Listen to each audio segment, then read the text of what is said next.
Okay, so thanks everybody for coming out on this quite dreary and cold Lancaster evening. Believe me, we're about to get way, way colder during this talk. I'm going to tell you something about what cold means, why we want to get cold, which is basically the joy of discovery. New things happen to physical systems when you cool them down.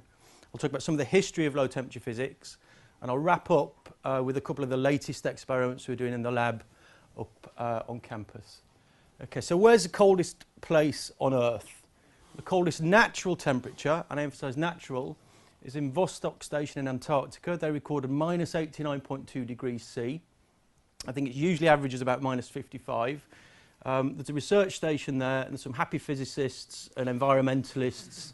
They're not skis, they're ice cores that they're collecting, so they're doing work. Okay, where's the coldest place in the universe? It turns out it's a place called the Boomerang Nebula. This photograph comes from the Hubble Space Telescope, and that's at minus 272 degrees centigrade. That's actually really interesting because after the Big Bang, which was obviously incredibly hot, the whole universe has been expanding and cooling down ever since. On average, it's cooled down to about minus 270 degrees centigrade. So this is colder than the average background temperature of the universe. Okay, now these are odd numbers, minus 270, minus 89. We need to define a temperature scale, and we do that by realizing there's actually an absolute zero of temperature. There's a temperature below which you cannot cool anything. Okay? If you take a volume of gas, let's say we take a volume of gas at room temperature, and we measure its pressure, we know the pressure and temperature of that gas. If we cool it down a bit, I think you can all intuitively feel that the gas reduces in pressure. So if you plot a point of the pressure against the temperature, then you plot another point of the same gas, you join those 2 points up and you get a line which shoots down and it meets the zero pressure axis at minus 273.15 degrees centigrade. So what? If you get another gas at a different pressure and you measure that pressure with respect to temperature, you measure it in two places, you plot another line, it hits this same magical point of minus 273.15 degrees centigrade. Right? So absolute zero is a temperature you cannot go below. It's also a temperature you cannot actually ever get to. And most of this talk is about physicists trying their hardest to get closer and closer and closer to absolute zero and see what happens to systems and materials as you get closer and closer to absolute zero. One way of seeing why you can't get to absolute zero, imagine you've got a piece of material that's at absolute zero and you want to measure the temperature. You need a thermometer. Now the thermometer must be hotter than absolute zero because there are things going on inside the thermometer. You stick it onto the material at absolute zero, you must warm it up, and the two things come into equilibrium and they're at the same temperature, and that temperature must be slightly above absolute zero. Okay? So we now have a temperature scale which we're going to be using in this talk where we start at zero, minus 273 degrees, and we count upwards. So ice, 0 degrees centigrade is about 273 Kelvin. Boiling water at 100 degrees centigrade, 373 Kelvin. Room temperature is about 300 Kelvin, about 25 degrees. Okay. Next one. So let's start getting colder. We're all used to our domestic fridge. This is the most expensive fridge I could find on the web. This side of it, the refrigeration part, gets you down to about 4 degrees centigrade, and the freezer part gets you down to about minus 20 degrees centigrade. How does a fridge work? The fridge works basically using evaporation. You know, if you get some water on the back of your hand and you blow it, it feels cold. If you take some working material and you pump on it, you evaporate that material, the material gets colder, the liquid cools down. The way your fridge works is it takes that gas that it's pumped off, there's a compressor at the back, there's all those heat exchangers, it pushes it back into the fridge. So you get this continuous refrigeration cycle where you're effectively pumping and boiling off this liquid and then replacing it at the bottom. Continuous refrigeration. Okay, if you want to go to an industrial level, you can get down to about minus 100 degrees centigrade, about 170 Kelvin, and this is big refrigeration. This is actually a fridge used to cool down an ice rink. You can see it's even on wheels. You can move it around. That's a pretty impressive fridge. Okay. To get on to the next temperature stage, we have to talk about cryogenics, and we put things in cryostats. Liquid nitrogen, unfortunately, we're quite familiar with in Lancaster at the moment because we had that terrible accident. Liquid nitrogen comes from the air around us. It makes up almost 80% of the air, and the other 20% oxygen. The steel industry wants that oxygen to power its smelters. So you have these big plants where they just freeze the air, and that liquefies out the oxygen, and the liquid nitrogen is kind of a byproduct of that, and they sell that to people that want to use it. Okay? And it costs about £1 a litre, something like that. The next cryogenic liquid we're going to need to talk about, which I'll come to later, is liquid helium. A lot of this talk will focus basically on how amazing helium is. Helium boils at atmospheric pressure at 4 degrees above absolute zero, minus 269 degrees. We transport it around in these things called dewars. Now, we call that a dewar after the famous scientist Donald Dewar. You call that a thermos flask. All it is an outside container, a vacuum space, and another container to keep the liquid cold. And that vacuum space protects the cold liquid from the room temperature. So it's protecting the 4 degrees above absolute zero inside from the 300 degrees outside. That's a huge temperature difference if you think about it. Okay. Next stage, we move into the realms of proper low and ultra low temperature physics. So what I've plotted here is a logarithmic temperature scale. Don't worry about that. All that means is that every time you take a step, you've gone down in temperature by a factor of 10. What I want you to take from this is that the temperature scale is huge. There's lots of unexplored temperature, and if you kept going, dividing by 10, you get colder and colder and colder, but you'd never get to zero. You get 10 times colder, 10 times colder, 10 times colder. It's a bit like Zeno's paradox for those of you that know that. This green line, close to the melting point of ice, that's life. That's where we live. Everything on the surface of this planet is in a temperature band of that thin green line. Now, the universe, as I told you, has cooled down after the Big Bang. As it's cooled down from an incredibly hot temperature, it's come down and down and down and down. And right now, in the current epoch, it's around 3 degrees above absolute zero, minus 270 degrees. Almost everything I'm going to be talking about is colder than that. So the reason I told you that there was the coldest natural place in the universe was the Boomerang Nebula is because actually in our laboratories, when the cryostats are cold, that is the coldest place in the universe. What you've got on this side is a photograph of a much younger me down a pit, look, with a beard, proper science beard. And this is our thermos flask.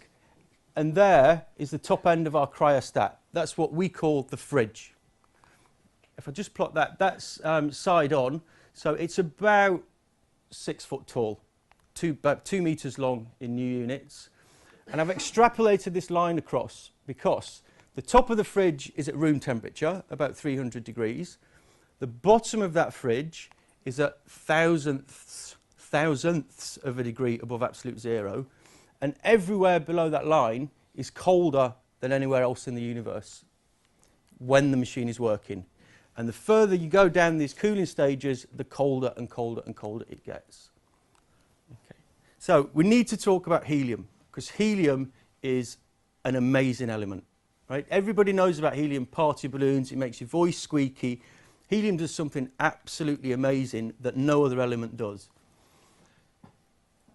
How was helium discovered?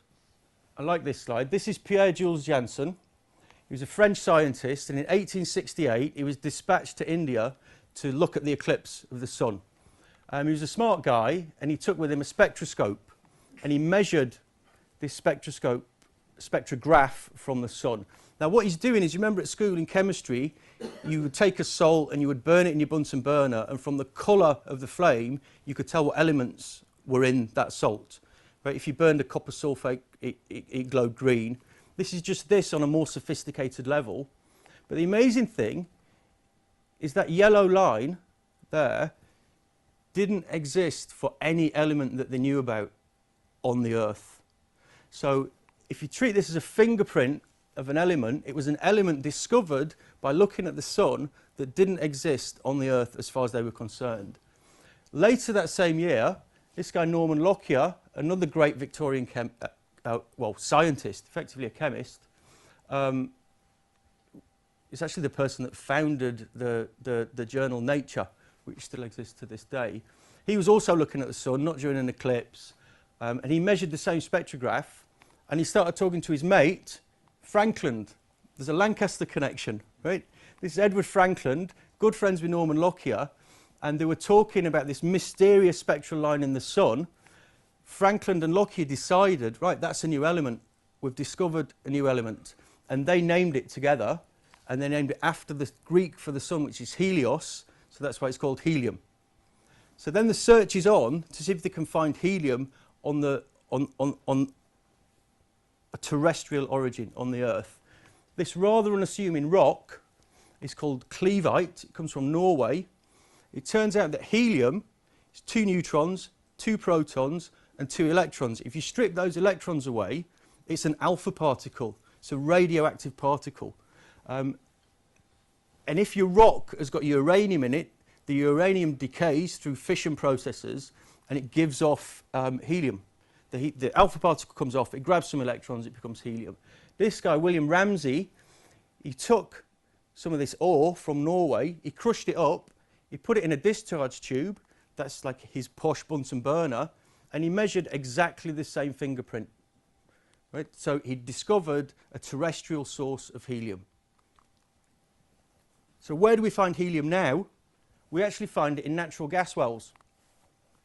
The helium is formed from the fission processes that are going on beneath the crust of the Earth. It bubbles to the surface and it collects in the same place as natural gas. Just purely, that's the place it collects. And about 7–8% of the natural gas reserves contain helium. And then you have these huge liquefaction plants where these are fractional distillation columns, and they're taking that natural gas and they're liquefying out all the important liquid elements and compounds that people want to use. There's now a huge global supply chain for helium. It goes from this place, after they've liquefied it, they put it on aeroplanes, they put it on ships, eventually it comes on trucks and it finds its way to the end user. And helium costs about £10 for a liquid litre. It's fairly expensive. It's about, you know, price of a cheap bottle of vodka. Okay, now this guy is amazing. This is Heike Kamlin Onnes. 1908, he was the first man to liquefy helium. So they're crushing all these rocks up, putting acid on, getting this helium out. He eventually manages to collect enough, and he says, okay, I wonder what it's going to do if I cool it down. Because he knows that most things, when you cool them down, go from a gas, eventually to a liquid, and then to a solid. So he's got this liquefier. In 1908, he manages to cool the helium. The way he does it is he compresses the gas, and it warms up because he's compressed it. He takes the heat away. He expands it into another volume, therefore it's colder. He then compresses it again. He expands it into another volume, compresses it, and eventually he does that enough times that he's pumping on it to expand it, and he gets little drops of liquid helium in the bottom of his apparatus. So also, Onnes probably made superfluid liquid helium the first time he liquefied helium. I'll explain that in the next slide. But before I move away from Onnes, I want to tell you about this plot, because he then used these low temperatures that he'd made with the liquid helium, which he'd managed to liquefy at 4 degrees above absolute zero, to do other experiments. And this is the guy that discovered superconductivity in metals. So a superconductor, if you take a metal, it's got resistance because the electrons in it are bouncing around and they're bounced off the atoms, other electrons, impurities. Most metals in the periodic table, if you cool them down low enough, you see a spectacular loss in electrical resistance. And the electrons flow without any friction through the metal. This is the plot that Honest drew for mercury. As he cooled it down, the resistance dropped, then it completely disappeared. This was spectacular and completely unpredicted. In fact, it was so spectacular, he was convinced that a lead had broken in his cryostat. And it took him several experiments and almost a year to convince himself that what he measured was real. And the nice thing about this is all the theorists who'd made predictions for what would happen to the resistance of a metal as you cooled it down, not a single one predicted this, which is what made Honest a little bit uncomfortable about his experiment. But this was an experimentalist making a new discovery about the world without needing the theorists to tell him that this was going to happen. Okay. If the questions afterwards, maybe having a drink outside, I'll tell you how difficult that experiment was to do. I had to recreate that for a film by the BBC, and with modern technology and modern methods, plotting out this graph is insanely difficult. And he did it over 100 years ago. Really amazing man. So, superfluid helium. What you're looking at here is a glass cryostat, so you can actually see the helium inside. It's a bit murky because there's lots of different vacuum spaces to protect it from the outside world. And we're pumping on it to get it colder and colder and colder. And all of a sudden, so it's frothing, we're pumping on it, it's getting colder, it's getting colder. All of a sudden, the frothing stops. That is superfluid liquid helium. That's a liquid that has no friction in it, no viscosity. And it's really difficult to see, very, very difficult to film. And when Honest was cooling his helium by pumping on it, he saw all this frothing, he was waiting for it to go solid, and it never went solid. It probably went superfluid, but he couldn't see it, because it is quite difficult to see because the frothing stops. Okay. What do we know about superfluid helium? That transition happens at just over 2 degrees above absolute zero. It really is a liquid without any viscosity. What you've got here is you've got a container that contains the liquid helium here, and at the bottom there's like a packed powder. We call it a superleak. So that normal helium can't get through this packed powder at the bottom. As soon as you go into the superfluid, you see it just dribbling out. This is one of the problems with superfluid helium, that if your container has got any small holes in it, because the fluid has got no friction, it's like a perfect oil, it will find its way out of any small hole in your apparatus. And I think the thing that most people know about liquid helium is it will siphon itself out of any container you put it in. It's a really tricky fluid. So what you see in here, there's a small suspended container of superfluid helium. It's crawling up the sides of the glass, coming all the way down, and those are drips of it coming off the bottom. Now, the reason it does that is because you've got a helium atmosphere surrounding it, and there's a thin film of helium atoms covering every surface. And that's true of any vapour that you've got in coexistence with a liquid. But because there's no friction, it can flow through that really small film. It's not sticking to the atoms of the surface of the container. It's just skirting straight over them. So it's basically a siphon, and it'll siphon itself straight out. Again, a real problem when you're doing superfluid helium experiments, because if you get any leak in your cryostat, the superfluid will coat every surface. Okay. So I'm afraid we need to talk about phase diagrams. So one of the few graphs I'm going to show you. This is a phase diagram. Physicists love these. The physicists in the audience, see? So we put pressure against temperature. Any substance we take, any element on the periodic table, except for a few anomalous exceptions, i.e. helium, if you cool it down, it goes from a gas to a liquid to a solid. The phase diagram tells you lots of things. This coexistence curve between the solid and liquid, if you've got ice in water, you've got a mixture of solid and liquid, you must be sat on that coexistence line. If you've got a liquid and a gas above it and you're pumping on it, you get this evaporation. You must come down this line because you're dropping the pressure, so you must get colder and colder and colder. Evaporative cooling.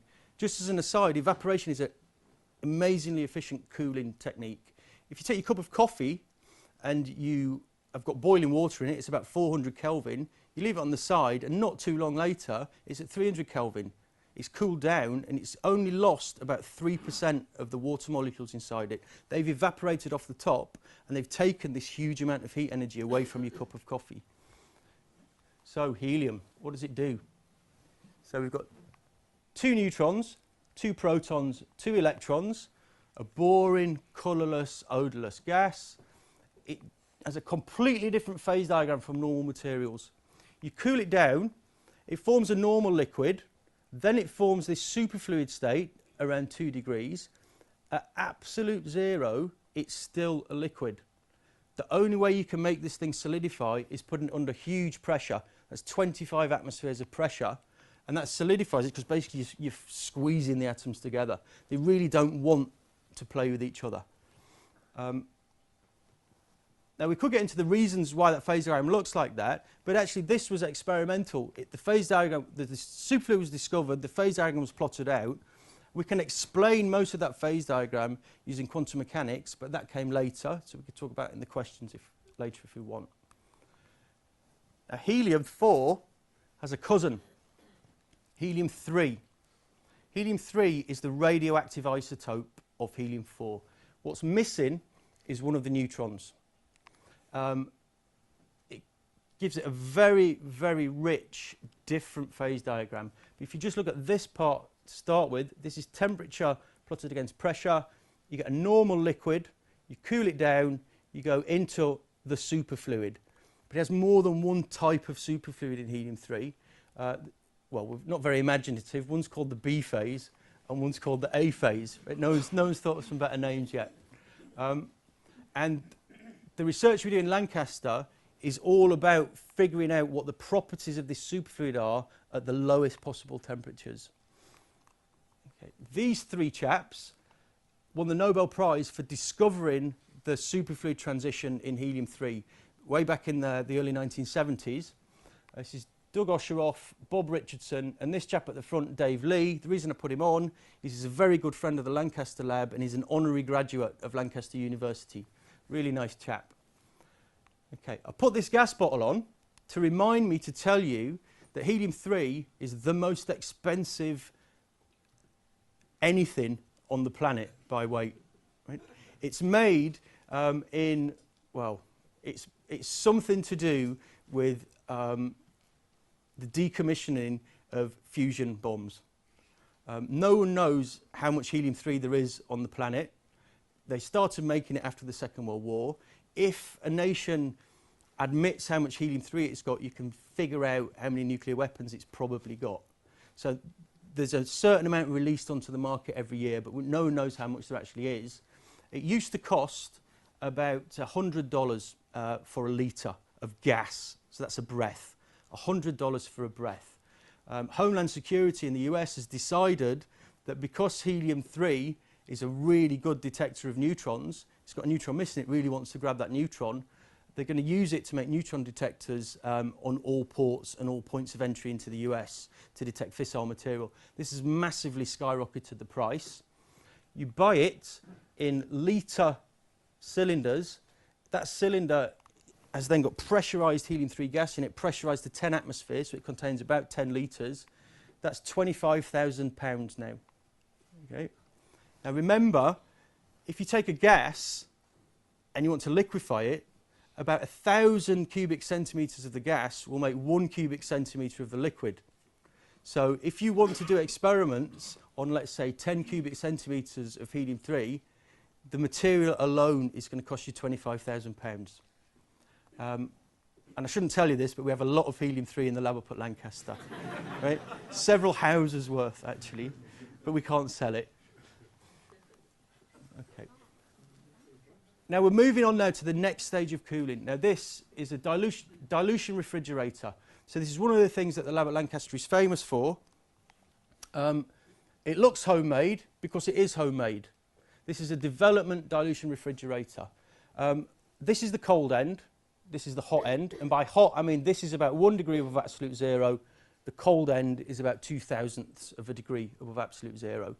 And in between, these are called heat exchangers, and they play exactly the same role as the heat exchangers on the back of your fridge at home.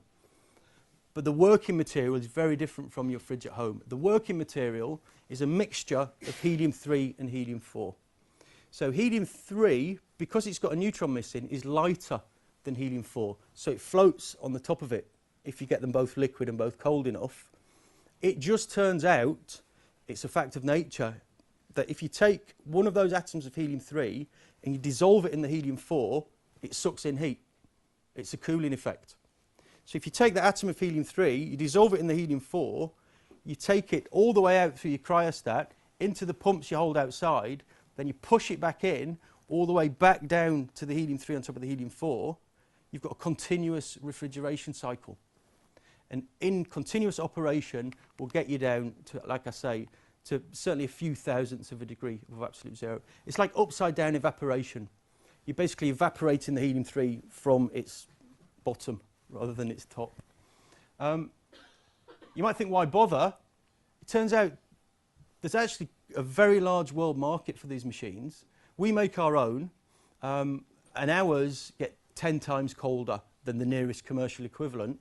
But you can go online, you can order one, you can buy it. It costs you about £500,000. This is a nice one with a huge experimental space. What experiments do people want to do? Turns out, if we go back to superconductivity that Kamalidonis discovered, people are now making devices on silicon chips that combine the properties of superconductors and normal metals. They're engineering the behavior of electrons in these on-chip devices at the nano scale. To make them work, you need to cool them down. So a classic example is people are trying to make a quantum bit for a quantum computer using this superconducting technology, because the superconductor in electrons are actually described by the laws of quantum mechanics. This chap will sell you what he says is a working, I'm being careful here, what he says is a working quantum computer, okay? And inside this box behind him is basically a dilution refrigerator with some chips at the bottom. He's actually sold one of these to Lockheed Martin, and they're using it to look at the stealth properties of new fighter planes. Okay, so back to our lab. Just to give you some idea of the size. So this is our vacuum flask that were brought up from the pit in the floor. There's like a top level and a bottom level.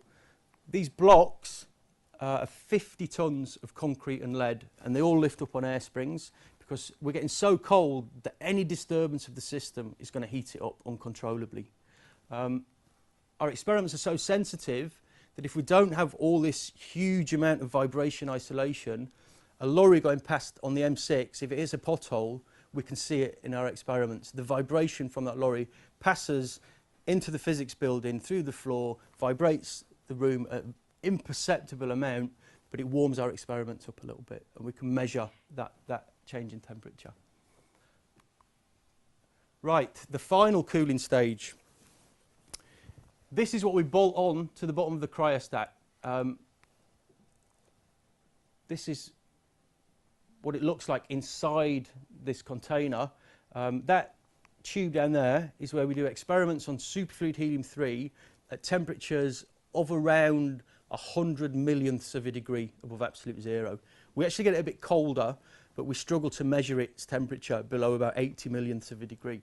And that tube there is about the size of my little finger. Right? So this huge two-story cooling effort is all about cooling and protecting this really small test tube of helium-3. The reason this looks copper-coloured is because it's copper. And there's a technique that we use to get the final cooling stage called adiabatic nuclear demagnetization. Don't worry about what that means. If you take copper and you put it in a huge magnetic field, the nuclei of all the copper atoms act like little bar magnets, and they all line up. They prefer to be jiggling around in all random orientations, right? Because copper's not magnetic. It doesn't form a ferromagnetic like iron. So they're all jiggling around. You put this huge field and you force them to line up. That liberates heat.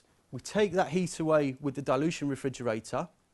Then we isolate the copper inside a vacuum. We reduce the magnetic field. And the only way those nuclei can jiggle around again is by sucking heat in from the outside world.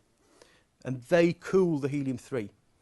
Now, this is where it gets really interesting. The nuclei are at a very cold temperature, but the electrons surrounding the nuclei are warmer because you've only cooled the nuclei. So the nuclei then cool the electrons.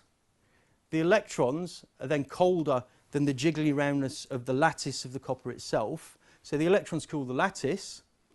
Then the crystalline lattice of the copper cools the liquid helium-3 that you put in contact with it. And they're all actually at different temperatures. So even within the same block of copper, you've got 3 different temperatures. You've got the nuclear temperature, the electron temperature, and the crystalline lattice temperature. You start to worry about what temperature actually means at these low temperatures. Okay. How do we measure anything? We stick a wire in and we jiggle it around. So this is our classic tool, a vibrating wire viscometer. So it's a small loop of superconducting wire that we oscillate backwards and forwards inside the liquid. Now, if you had friction, you'd see that it would be harder to move that wire backwards and forwards, so its motion will be damped. But we've got a superfluid. So you must be thinking, hang on, you've got a superfluid, but he's telling you can measure the friction on this wire inside the superfluid. I've been slightly disingenuous. At absolute zero, all the helium-3 atoms are in the superfluid. At some finite temperature above absolute zero, a few of the atoms are not in this superfluid state. They're flying around, interacting with each other, and they're able to interact with the objects you put in and take energy away from it. So the way this works is as you're moving it around, an atom of helium-3 comes in, it hits it, gives it a little impulse, it takes energy away from it, and the helium-3 atom bounces off. Okay? Now, the whole liquid is still superfluid, because imagine if you've got, it's like a short circuit. So imagine if you've got 2 resistors, and you're trying to push current in parallel through the 2 resistors. As soon as one of those goes superconducting, there's no resistance, all the current will just go through the superconducting resistor. Yeah? So all the flow inside the superfluid is carried by the superfluid condensate, the part of the helium-3 that's gone superfluid. All the temperature is carried by these normal helium-3 atoms that are excited out of the condensate. And it turns out that the number of those excited atoms depends on temperature in a very exact way. So you've got a thermometer. The other thing we can do with this object is we can thrash it around so hard that we break the superfluid. We shear it through, the superfluid breaks, and we force atoms out of the superfluid state into this normal atomic state. If we make more normal atoms, we've warmed it up. So we can also use it as a heater. What you're going to see later in the talk is we can use it to create some really strange objects inside the superfluid as well, that are not just helium-3 atoms. There are other objects we use. We're getting really excited at the moment about these tuning forks made from silicon. That's actually the timing device in your quartz watch. We take the packaging it comes in, we take all the packaging off, we put our own leads on it, and it's just a tuning fork that vibrates. It's made from a piezoelectric crystal, silicon, and it vibrates at a particular frequency, and we can measure the damping of that motion, and from that infer the behaviour of the superfluid that's surrounding it. And we get really quite flash. Here we've got vibrating wires. We've got a big vibrating wire which has got an oscillating mesh on it. What I'm going to show you is we're going to drag this mesh backwards and forwards through the superfluid to see if it does anything. Well, and obviously it does. Okay. Turbulence. So at first sight, you've got this superfluid. You think, I'll move my hand through the superfluid. There's no friction. My hand's just going to move through it. A couple of things happen. Your hand doesn't just move through it. The superfluid in front still has to move to behind you. So it adds a little bit of extra mass to you from you pushing liquid out of the way. But it's very hard to stir it.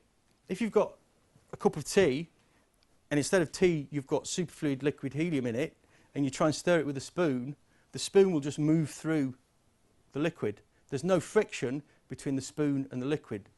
So the liquid stays stationary where it is, and the spoon moves through it. So we've got a problem when we're thrashing this object through the superfluid. How do we get the superfluid moving? How do we make it turbulent? Why is turbulence a big unsolved problem? Physicists like to tell you that they know everything. Actually, we know very little about turbulence. And it's been a problem for a really long time. This is a nice etching by Da Vinci from 1515. He called it Turbulence. It impacts on all our lives, not just from second-hand smoke, but also from processes in the sun, ships on the water, your heart when it's pumping your blood around, that's turbulent flow. Turbulence is an amazing, completely ubiquitous problem. And there's an equation which describes it called the Navier-Stokes equation, and there are not a complete set of solutions for the Navier-Stokes solution. It's a big unsolved problem. If you come up with a way of solving the Navier-Stokes equation, perhaps some of the younger people amongst us, you'll win $1 million. Right? There's a mathematical institute in the US that thinks this is such an important problem, it's put a prize up for solving the Navier-Stokes equation. So what we can do, though, is we can mess around the edges, and we can see if we can use this superfluid liquid to do experiments on turbulence, but turbulence with no friction, and it turns out a very special kind of eddy. So when you have fluid turbulence, you see all these swirling eddies. They're all different sizes. The big ones break down into small ones. You get this horrible chaotic flow. In the superfluid, when you thrash this wire around, it turns out, it was discovered in Lancaster, that instead of just warming the superfluid up, it spews off eddies if you get it just right. Now, the amazing thing about the superfluid is that the eddies all are exactly the same. They're actually quantized. It comes from the rules of quantum mechanics. So the eddies flying around inside the superfluid are all the same. They share lots of similarities with classical eddies and turbulence. They can't have free ends. See this ends on the Earth, this tornado. You can make rings, like this smoke ring. This is a superfluid quantized vortex ring. And you can tangle them up. And they tangle up quite easily because there's no friction in the fluid stopping them tangling. And the idea is this chaotic flow field around all these eddies, does it mimic the chaotic flow field of classical turbulence? Now that's an open question. This research is ongoing at the moment. Right now it looks like the decay of this tangle back to quiescent superfluid follows almost exactly the same decay law as classical turbulence in a normal fluid. Now we argue that that tells us something really deep about the nature of turbulence itself, but we don't know what that deep thing is yet. Okay. So what do we see? Well, we don't actually see anything because you can't look at our experiments because they're too cold. Also, you wouldn't even try to look because the helium is a boring, colourless liquid. You can't see the vortices in there. So we make these cartoons. So this is our vibrating grid. These are all these vortex rings flying off it when we flap it. If we make enough of them, they coalesce and form this horrible tangle. And what we've been doing is measuring the effect of those tangles on these vibrating wire thermometers, and then inferring everything you see on that picture from the behaviour of those thermometers. Now, lately, in the University of Maryland, they've developed a technique for visualising vortices in superfluid helium. Now, this is helium-4, not helium-3. And what they've done is they've injected hydrogen particles into the superfluid. So you see this big mess of lots of tiny hydrogen particles that are micron and submicron sized. Every now and again, some of those, and they can see the hydrogen particles because they shine light on it and they fluoresce at a particular wavelength that doesn't cause the helium to warm up. Every now and again, some of those hydrogen particles get trapped on one of these superfluid eddies, and you'll see appearing out of the gloom every now and again. Let's see if we can see one. Like a string of pearls. It's quite hard to see. Let's see if we see a good one. There's one. See it? You see them? As they come into the field of view, those are those superfluid vortices that they've managed to see. Absolutely mesmerising. Watch it another time.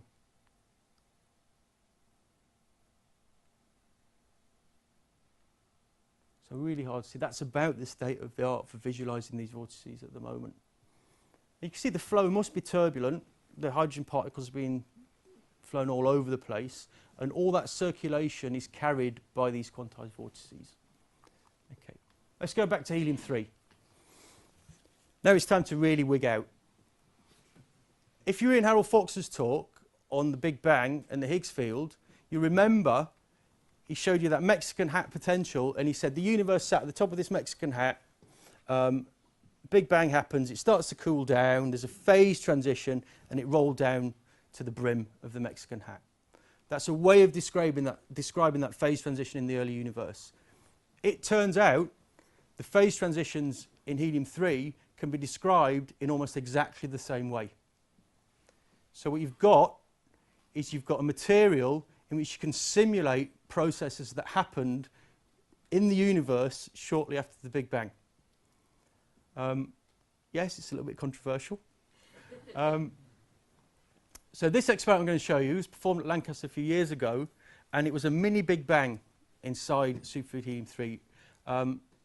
It wasn't done on purpose, it was kind of an accidental discovery, like a lot of these things are. And it turns out that the results of the superfluid experiment exactly matched what the cosmologists were predicting at the time for the way the universe behaved shortly after the Big Bang. So, what's our Big Bang in helium-3? We fire in a neutron. So we take a small neutron source, we put it close to the cryostat. We can see individual neutrons going in, interacting basically by being captured by a helium-3 nucleus and causing a small amount of heat. We can measure that small amount of heat. As far as the helium-3 is concerned, that's an enormous amount of heat. It's enough to warm it up in our helium-3 Big Bang above the transition temperature. So this neutron comes in, it heats up a small part of your superfluid helium-3. That small part warms up above the transition temperature, and then we look at what happens next. So that's our hot expanding universe, this hot spot inside the cold helium-3. I've drawn it like this because the interesting thing in helium-3 is this hot spot does not then cool from the outside, from the cold helium-3 surrounding it and bring it back in. It's protected by kind of a shell from the outside. So it cools itself down from the inside, which is a bit like the way the universe did it after the Big Bang. And it goes back into the superfluid. So here you've got little dollops of superfluid surrounded by superfluid with normal fluid in between. Okay, so the phase transition, helium-3 returns to the superfluid phase. Ordering of the vacuum. So this is the field that Harold was talking about when his apple rolled down the sombrero. It could be anywhere around the rim of the sombrero. That's represented by these little arrows. In superfluid helium-3, what the arrow means is a flow. The superfluid helium-3 decides to flow in a particular direction, and it's completely random. So this little glob of helium-3 is flowing in that direction inside the glob. It doesn't know that this helium-3 is flowing in a different direction. It's got no information about the other globs of helium-3 until they grow and they coalesce. So these globs morph into each other, coalesce, start filling up the hot spot again, and you get a problem because every now and again you'll get globs where the arrows all point in the same direction. If they're all pointing in the same direction, that's a circular flow. And in the middle of that circular flow, you have a defect. Now, believe it or not, this is the way cosmic strings are thought to come into existence after the Big Bang. That you smooth out this order parameter that has different directions and different properties in the space of interest, and you can't get the smoothing quite right, so you're left with defects. In helium-3, all these little defects, they line up, and it's a vortex line. It's exactly the same kind of vortex line as we made when we thrashed around the vibrating wire in the quantum turbulence experiments. So we end up with this tangle of quantized vortex lines, which then evolve and decay over a very long time, and they contain lots and lots of energy and evolve very slowly.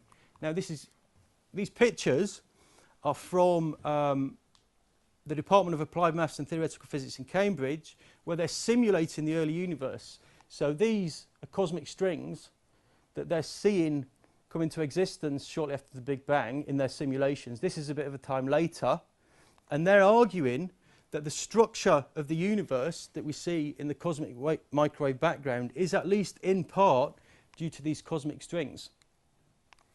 Now, you know, if you squint hard enough, this network of cosmic strings, it looks quite similar to that experiment in superfluid helium where you had the video of the vortex lines flying around. So that's the analogy. Now, like I said, it is controversial. If you make these kind of claims, you get good press and bad press. We got quite good press. So I managed to get an article in Popular Science. This is the tabletop universe. Other ones called it the universe in a test tube, because remember we had that little test tube. My favourite thing about this, though, is that the picture editor got the fridge upside down. Okay, so I've taken you from room temperature all the way down to the extreme cold, the coldest temperatures we can measure, and I hope you came with me when I explained how we can use those properties of materials we discover at the very lowest temperatures to say something about the universe itself at the very hottest temperatures. And I think I'm going to leave it there, and we'll melt the iceberg. Thank you for your attention.